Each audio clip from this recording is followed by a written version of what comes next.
It's 2022 and our UI UX landscape continues to evolve.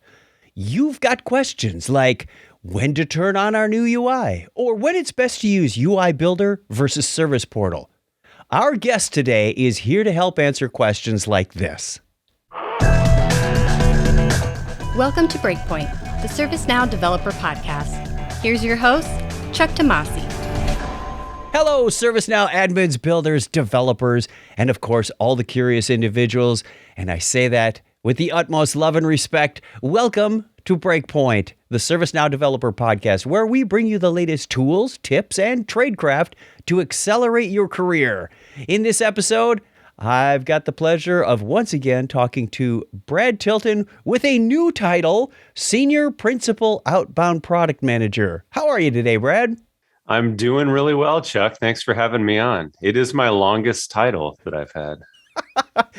We've got some doozies in this company. We do.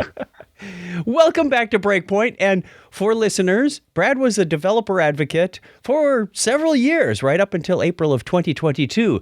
So tell us a little bit about this new role with the long title. Yes, the new role is in outbound product management for our next experience set of products. And so my role is really around evangelizing the next experience and enabling people on using UI Builder and theming and all of those things with my colleague, Ashley Snyder, who's pretty well known in the dev community as well. And so, we are kind of working on lots of enablement materials for UI Builder and all sorts of things the second half of this year. And then we do a lot of talking to customers and partners and kind of, positioning how people should be using some of the tooling. And then we are collecting tons of feedback. We try to, anytime you ask a question on the community or Slack or wherever, we're trying to capture a lot of those, at least the high level themes and the questions so that we can make our products better and we can, put out the right enablement materials. And that's the whole purpose of this show, right? There's sort of an audio FAQ, if you will. We wanted to just gather those up. Like you said, we're seeing some patterns in the questions that are being asked. So you said, Chuck, can we put this on Breakpoint? I said, happily. Let's start with our first one. Are there any considerations for activating the next experience, and what should I know before I turn it on? Yeah, so that's a good question. To backtrack a little bit, we released this next experience UI in the San Diego release. If you provisioned a new instance in the San Diego release, it was automatically turned on. You get the pretty UI and it's all unified. And then if you're an existing customer and you upgrade, there's a property you can turn on that then turns on the new UI instance wide. And then there's also a user preference that you can set for individual users that controls whether they see the older UI or the next experience UI. And so that lets you kind of migrate different groups at different times if you want to. So in terms of whether you should turn it on or not, we think that you get the most bang for your buck out of the new UI when you're using configurable workspaces. So these are things like the CSM configurable workspace, the service operations workspace that came out for ITSM in the San Diego timeframe through the store, and then some of the other configurable workspaces we have out there. So one of the nice things about the new UI is that when you open one of these configurable workspaces, it opens within the overall UI. So we're kind of reducing browser tab sprawl in terms of that. And that was really one of the big pushes, is so that our fulfillers aren't, all over the place in lots of different tabs. So in terms of, should you turn it on or not? Always, we're both developers, always test, turn it on in a subprod, test it. I think that goes without saying, but I'll say it anyway. You want to turn it on and test it. And there's a couple of things that are not supported in the San Diego version of the Next Experience UI.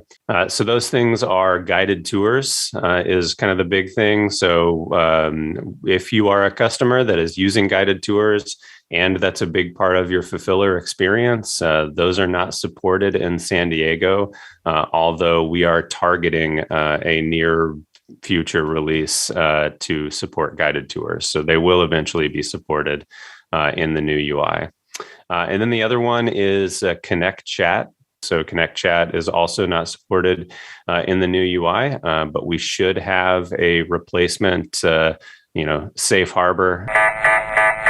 There is a replacement coming in the Tokyo for Connect Chat. So, some of those things aren't supported right away in the San Diego release, but they are going to be supported. Yeah, there's a couple more on here.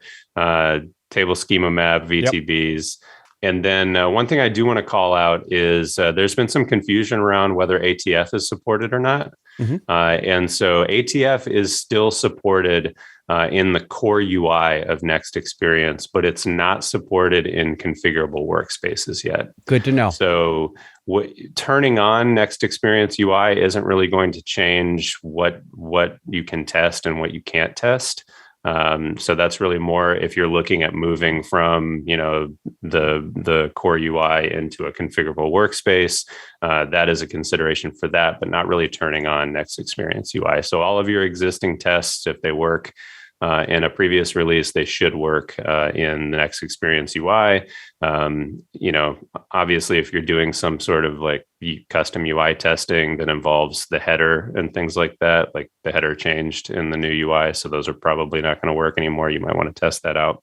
Yeah, do some exploring on your PDI. You've got access to it there. So find out what works and what doesn't. That's exactly what PDIs are for, in my opinion. It's a sandbox. Before you even turn this on in your company's dev instance, you've got some hands-on, where the bounds of this box are.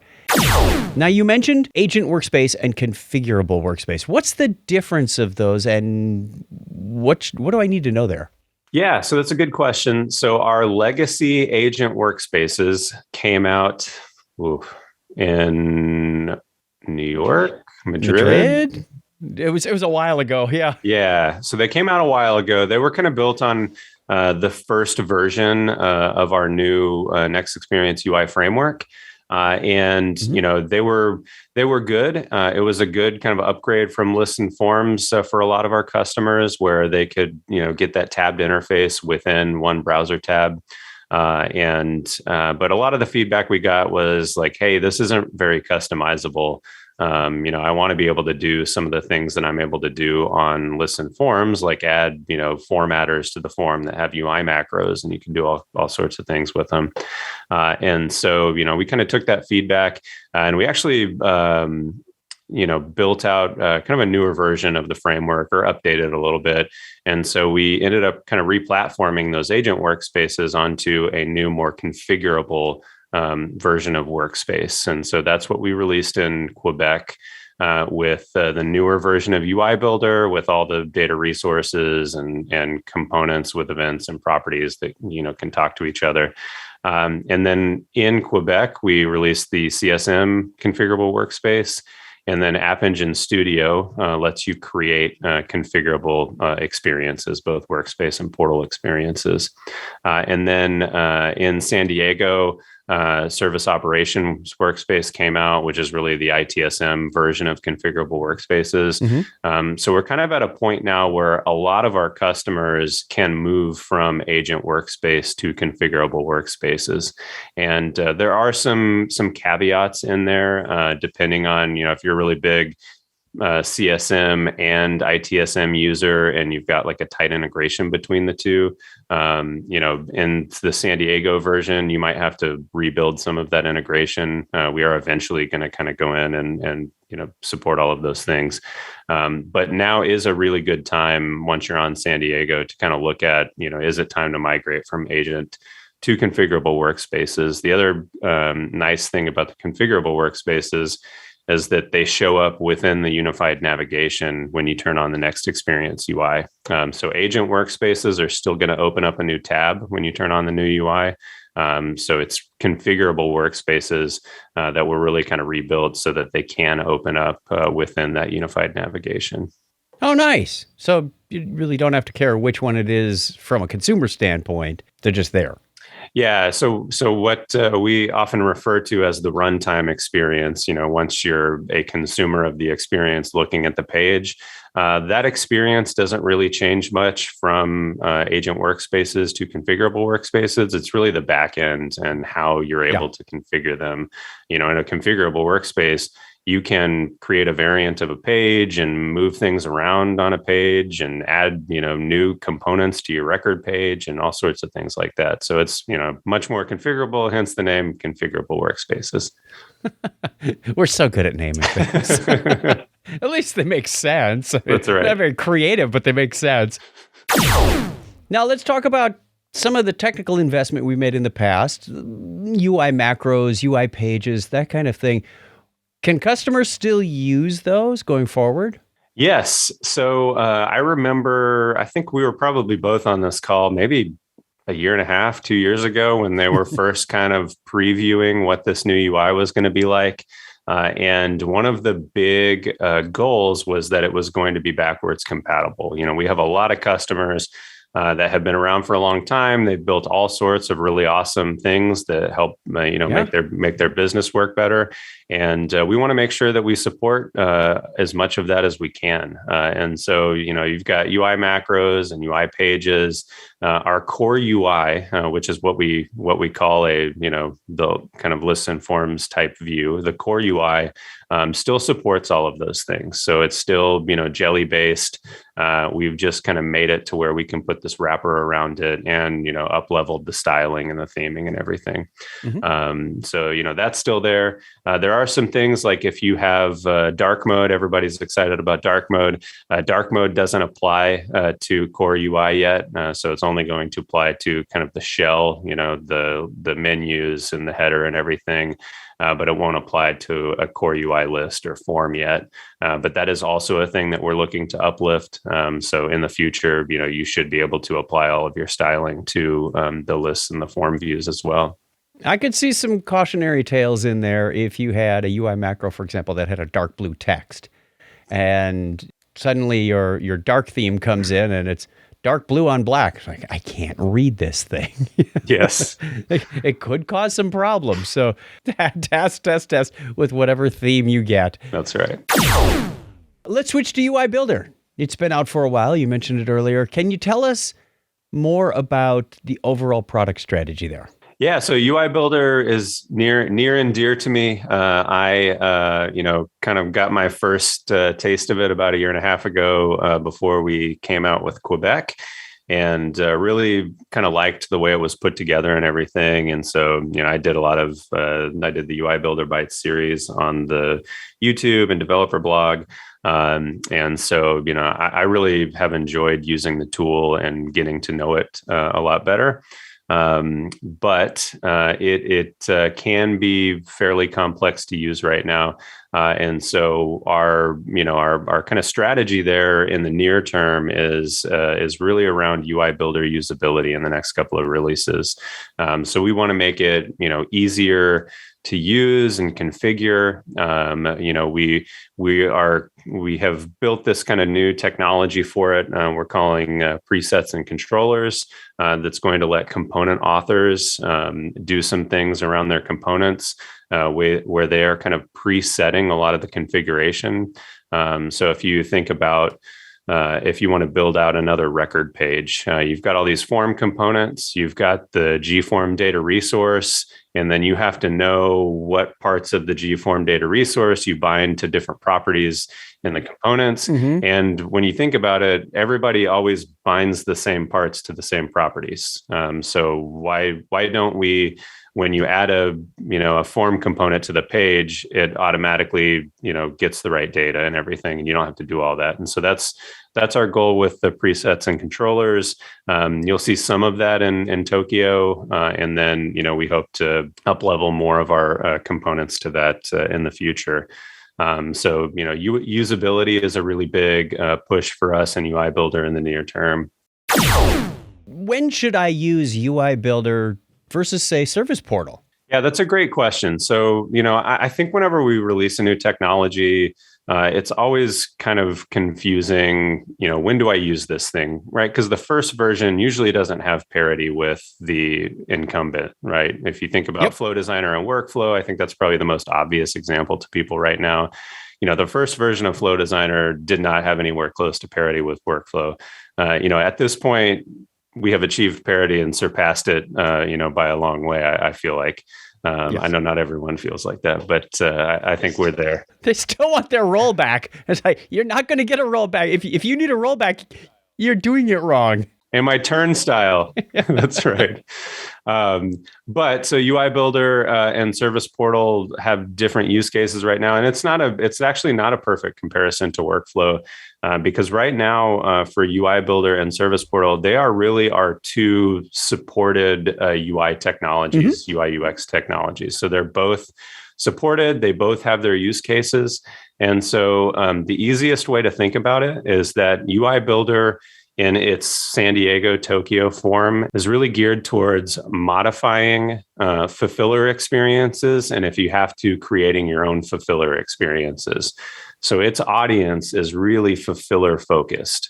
And then Service Portal is really our requester focused UI tool. So, when you get a little more granular than that, it's if your experience needs to use any sort of catalog functionality, there is technically a catalog component for UI Builder, but in most cases, it's probably not going to do what you need. It's really for like being able to open a record producer from a workspace that you're already in. It's not for letting 1,000 people order a new iPad or something like that. Right.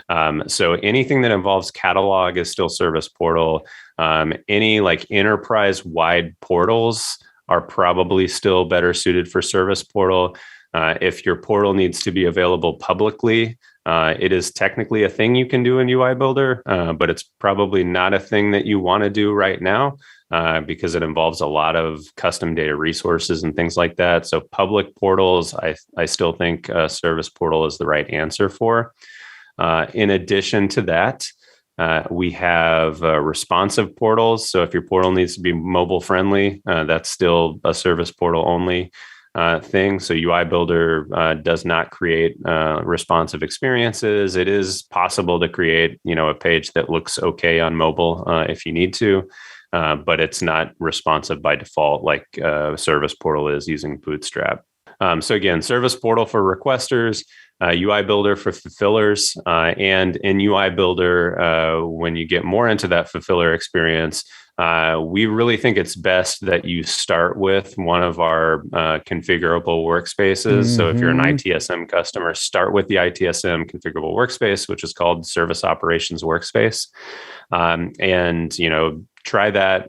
And hopefully that does what you want for your fulfillers. It's pretty extensive, that workspace. Same with CSM. And then if you have to create your own workspace, you can do that and then create your own fulfiller experience. If you've got a custom app and you're using App Engine Studio, that's a really good candidate for creating your own workspace. And I think that gets a little easier from App Engine Studio in the future as well. So that's a big thing that I wanted to hit on is UI Builder fulfillers, Service Portal for requesters, and it's going to be like that for a little while. So this is not a thing where in Tokyo we're going to say, okay, now everybody use UI Builder for everything.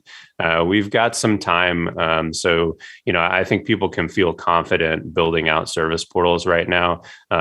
That's going to be around a while, and how long it takes us to deprecate things. A common question we get is, when is Service Portal going to be deprecated? And it's long enough off that it's not on the roadmap to deprecate it yet. So it'll be quite a while before they stop working. I don't even know. I think if you still have a CMS portal, it still works. I could be wrong there. It's been a while, but CMS came out in 2009. So.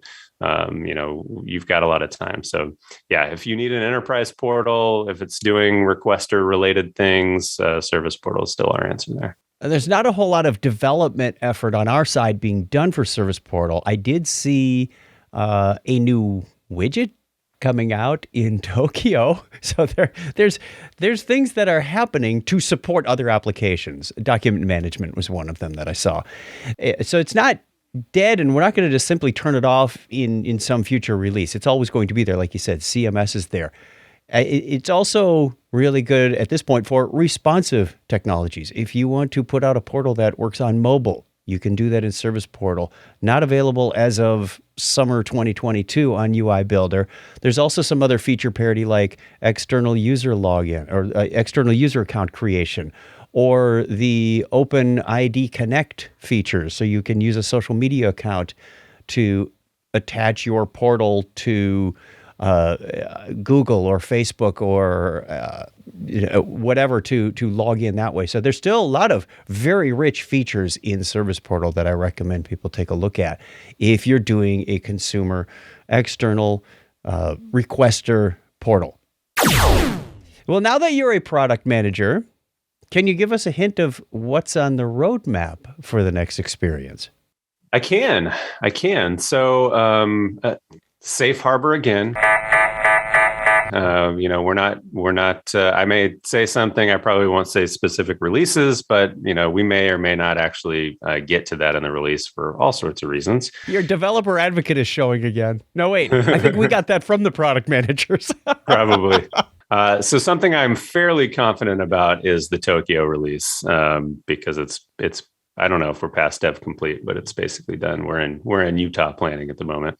But one of the things that you'll see, I mentioned these presets and controllers. And so, we're really all about UI Builder usability. And so something you'll see is that a lot of the form components are being updated with these presets and controllers. So it's going to get way easier and faster to build out a new record page in the Tokyo release. So I'm really excited about that. There's another Tokyo feature that's going to make it a lot easier to move your components around. So I did a UI Builder lab for CreatorCon this year. Mm-hmm. And, across the two sessions, we probably had a couple hundred people in it. And by far the most common piece of, we had a really common piece of feedback, and it was around moving components around. And they're like, well, why can't I do this? And then I talked to the inbound team and they were like, oh, we're doing that in Tokyo. And so that was a fun thing, that it was such an obvious gap that we had already fixed it before the feedback came in. So that's going to get easier. I mentioned that we are going to support a Connect chat replacement in future releases. And then we're also planning on supporting guided tours in the next experience UI in the future. That will not be a Tokyo thing. I believe it'll be after Tokyo, but it is on the roadmap. I could feel listeners' ears tingle when you said Connect chat replacement. It was that vibrant. Like, what did he say? Yeah. And you can't underestimate the value of the feedback you get at these live events when people come up. I think you just earned your pay as an outbound product manager, going to Knowledge and hearing that direct feedback from people. Listen, people, I don't know how many conferences you go to, but I've gone to a few, and you don't talk to the product managers directly most times. It's really wonderful access. So I'm not trying to pimp future in-person events, but another reason to ask your boss to go. It's like, we've got direct access. Yeah, it's definitely helpful from my perspective. Just being able to walk around a room while 100 people are using my product and see 5 people all struggle with the same thing. That's like a really obvious thing that we need to fix. That it's so much harder to get that when people are just asking questions on the community or even doing a virtual lab. Yes. Just like looking at somebody's screen, because there's an issue in UI Builder if you don't have enough vertical screen real estate, some things don't render very well. And, especially when you're at something like Knowledge and people are maybe on like a smaller screen than they normally would be, like, maybe they have their Surface tablet plugged into a big monitor at home, but when they're at Knowledge, it's smaller. There are some things like that I wouldn't have discovered unless I was, watching people use UI Builder in person on smaller screens. So yeah, it's absolutely valuable. And And one of the things we're really excited about is getting in person at Snugs and in developer meetups and in front of customers and really kind of getting into some of the UI Builder stuff and getting some real-time feedback. That's exciting stuff. I it's like, ooh, Brad is going to be back at Snugs and developer meetups with some content. I could get into that. Yes, we will have some content for sure. All right. Easier, faster. I like this. I might actually begin to use UI Builder at some point. So where could I go to learn more about the Next Experience UI and, of course, UI Builder? Yeah, that's a great question. So we'll have some links, I think, in the episode notes that link out to these places. But the first one is we have spun up a Next Experience sub forum on the community under the Now Platform forum. And so nice. We have, it's all new. There's a ton of information just on the homepage of that forum. And you also can ask questions in that forum. And a number of us on the product team are subscribed to it. So anytime you ask a question against the Next Experience forum or topic, I get an email and it goes in my inbox on the community. And so we're trying to make sure, if a question can be answered by us, we're trying to answer it. And so that's a really good place to go for help. And it's a good place to get started. We kind of link out of that forum to just about everywhere. And so there's a ton of articles in there. And then from there, you can get to our Next Experience COE, which is really kind of our, it's how we've organized our all of our links and articles and everything. And so Ashley Snyder has done an incredible job building out that COE. I think I ran a report and she had written like 45 articles in the past few months, and I'm at one so far. So she is winning. I don't think I'm going to catch up, but we have a ton of information. So I mentioned, she's written that many articles. These are all like new in the last, 4 or 5 months. So this is maybe new information that you haven't seen before. We've got a lot of articles on, here's what you need to think about when turning on the Next Experience UI. If I, talk too fast during that question earlier, you can just go to the COE and all that information is on there already, names of properties and user preferences and all sorts of things.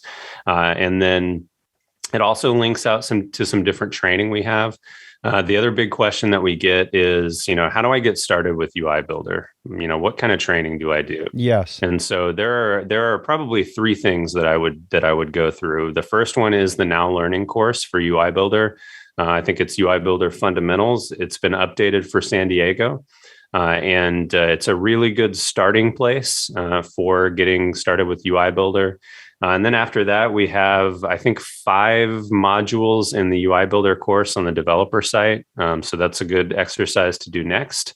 And then I built a UI Builder CreatorCon lab that also is a good thing to go through. It gets into, it may go a little deeper in some areas. We cover repeaters and theming and all sorts of things in that lab.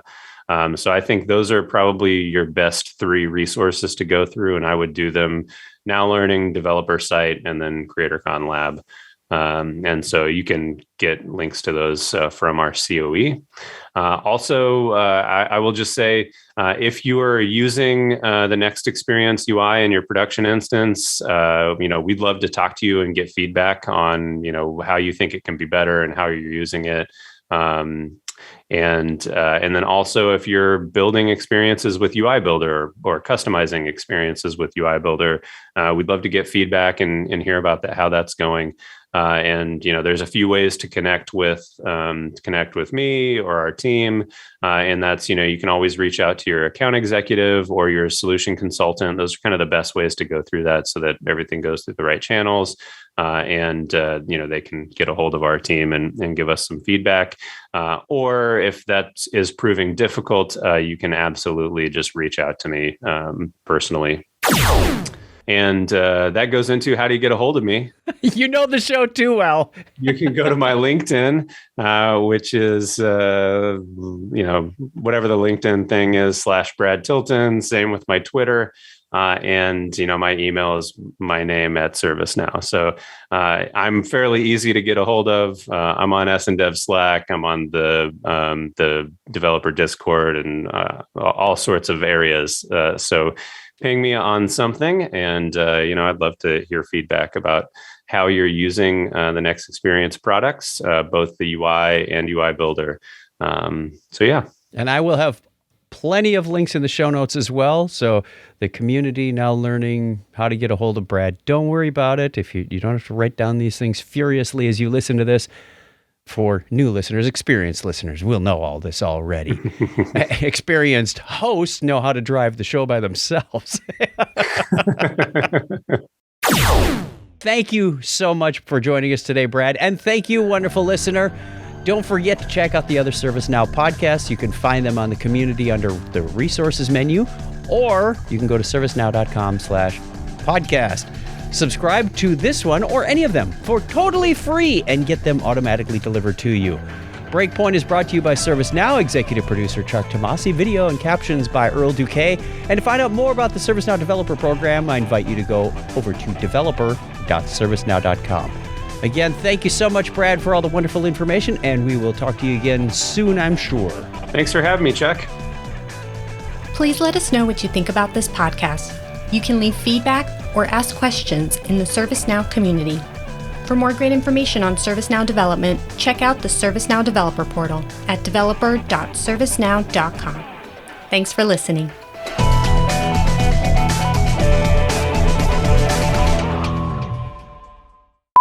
Ask me what? Okay, what's your first name, your last name, and what song do you want to sing? Here's 50 things.